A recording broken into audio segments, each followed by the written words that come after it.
ఆదరణ కర్తవు అనాథునిగా విడువవు. నీ గొప్ప ఆదరణ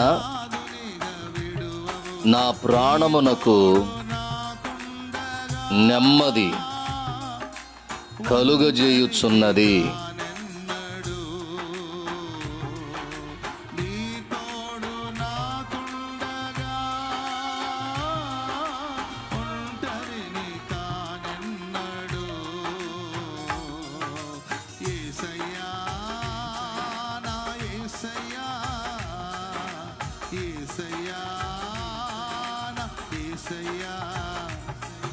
యేసయ్యా నా యేసయ్యా